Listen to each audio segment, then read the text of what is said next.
family. Nice to meet you. Welcome. Hi. Happy to have you here. Nice to meet you. Welcome. Thank you. The giant pumpkin can go in this cart here. Sweet. And then it's a little bit early. We still have about five minutes or a little bit longer before we get started.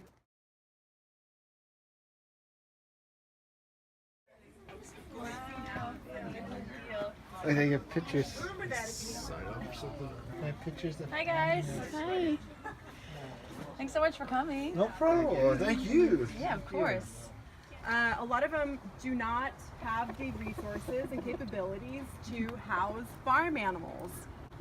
Chickens are a little bit easier because you can keep them in the same kind of cage, I guess, as like a cat or a dog.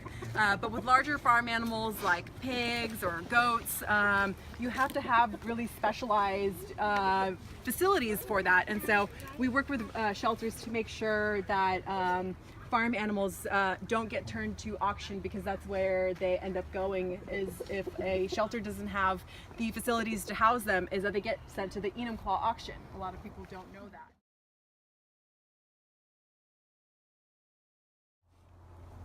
And John also came from a shelter. We got him when he was about 4 months old. At that point, he had spent a quarter of his life in, living on a concrete pad, which is not a great place for a rooster who wants to dig in the ground. And actually, the day that we went to pick him up, he was rushed to the emergency room with some overheating possibly. So he's been here, currently he's our longest living resident. Here is John Snow. He was just a cute little baby when we got him. And How old is he now? he's about 1.5 years old, maybe a little bit older. Pretty new sanctuary then. And what's that? Pretty new sanctuary you guys have. Here. New. Sanctuary. Yeah, it's kind of new then. Yes. We've only been rescuing since July 2017. Oh. So we're very, very new. And then that sound that we hear is the sound of chickens or roosters specifically finding food, and they like to let the hens know. That's like kind of a courting ritual of like, hey ladies, come over here, look at all these tasty treats I found you. Now there are no ladies around except for human ladies, and sometimes they like to impress human ladies too. They do. These hens are still laying eggs constantly every day, but their production has slowed down to the point where, in modern industrial agricultural practices, they're considered not, you could get the newer, fresher crop that lays way more eggs. And so at 18 months or 24 months, they're sent to slaughter. Now there are different breeds of chickens. The egg-laying hens are not the chickens that you buy in the store. Not that I'm promoting buying chicken in the store. That's not what I'm doing. But they're considered as kind of a byproduct, as cheap stuff. And so they'll usually turn into like dog or cat food or something like that. Just letting you know what the industrial practices are. Now, these girls lucked out and they came here and they've been living, happy life here. When they first came here, they were missing quite a lot of feathers. Hi, Sunny. Look what I got for you. I got you guys snacks. We'll see you next.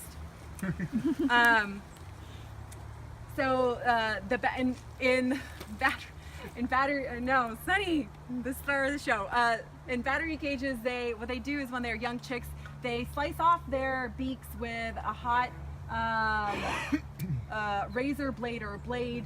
That's in order to dull their beaks and to keep them from pecking at each other. When they're kept in these tiny little cages where they have about 1 square foot per hen, they get extremely aggressive with each other, because their resource, there's a very limited resource, which is space, sometimes food, and so they're basically just trying to survive.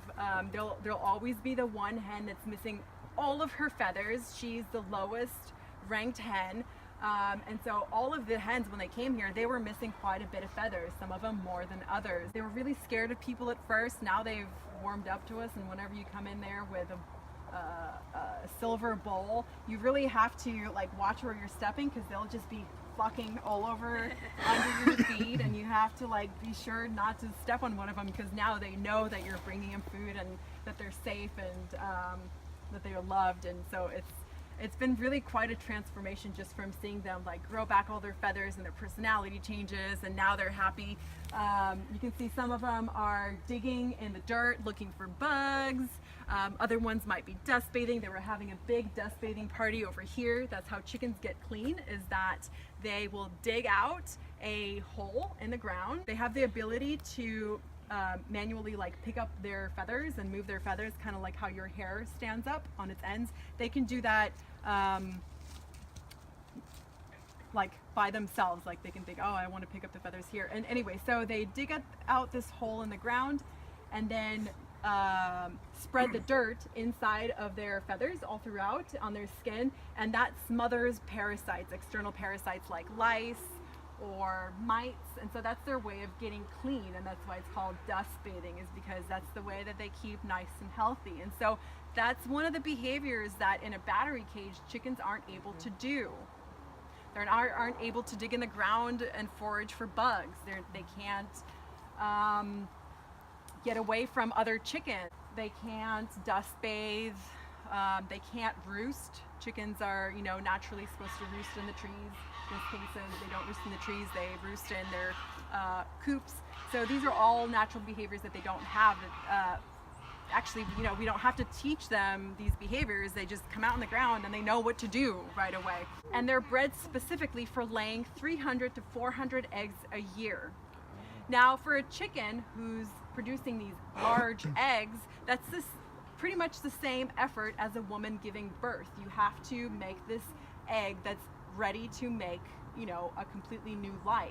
The amount of energy, the protein, the fat, other nutrients and calcium and energy that goes into making an egg is extremely intensive.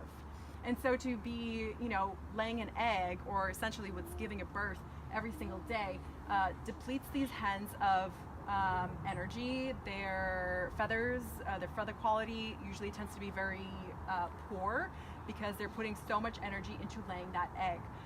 Also, by the time that they're, about 2 years old, their bones are already moth eaten. They look like they have holes in them because all the calcium is leaching out of their bones and goes into making the shell of that egg. And so they can very easily break their bone. Also, what happens is that they start laying shell-less eggs. So it's just the membrane with the egg inside, but no shell. And that's very dangerous because that membrane will break inside of them, and the material, all the egg material, will stick inside of them and literally cook because of their high body temperature. It will literally cook inside of them and be stuck in there, and eventually that's what causes the majority, probably actually like all of these hens to die early, is the infection that comes from that. So a lot of these battery hens, like a week, days, weeks, months after being liberated, they will die because of the process of laying eggs. And even other breeds besides like these prolific egg layers are also prone to this, and it's called egg yolk peritonitis, or cooked egg material. So our battery hens are implanted with a hormonal implant that stops them from laying eggs. What that does is that it allows their body to regenerate all those nutrients that they've lost to egg laying, the calcium, everything, and their bones actually heal from that. And so, people have done these, not necessarily studies, but have noticed in their own rescues, the hens that are implanted will regenerate bone mass after being implanted. So, so they do that, and their feather quality increases. They become less food driven, because you imagine if you're constantly putting out energy into egg laying, you're constantly hungry and literally cannot get enough to eat to sustain your body. Why is that in Yes, enclosed? good. That's Marion. Marion is a Cornish chicken. Cornish chicken are also known as meat birds or broilers. Most people know them as broilers. That's the breed that usually is used for meat. These birds are slaughtered at 6 weeks old when they're just babies for meat. They're genetically selected to put on weight extremely fast. That's how a lot of modern day like broilers and even turkeys and stuff, that they're engineered, genetically selected for that. And again, it's dangerous for them because they have this hunger drive that is just, they will not stop. They will overeat to the point where they can't digest the food. You know, it can lead to a lot of problems. But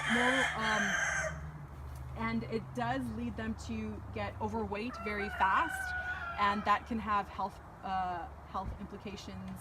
They often die if left to just kind of eat however much they want. They'll die from either heart disease. They can get very large hearts from this genetic. They're not bred to live long lives. They're bred to be slaughtered at 6 weeks, and then they'll also get a lot of joint infections. They'll grow so big that they literally cannot pick their bodies up anymore. So the reason that she's in there is because the rest of our chickens are free fed, because they don't have that desire to gorge themselves, you know, to the point where you can't stand. Meanwhile, she will gorge herself. So she's in there in the meantime while she's still growing. She's still a baby, a very big baby, to make sure that she gets limited food. Now she does come out of there when we put the food away, and then she can run around with all her chicken friends and stuff. And then as soon as she's done growing and is a full adult, she's actually going to go with our other Cornish chicken, and they'll have their Cornish flock, who is all kind of, we call them our Weight Watchers flock, I guess, because we do have to make sure that they're, you know, kept on a strict diet of mostly like greens with limited grain and fruit to keep them healthy.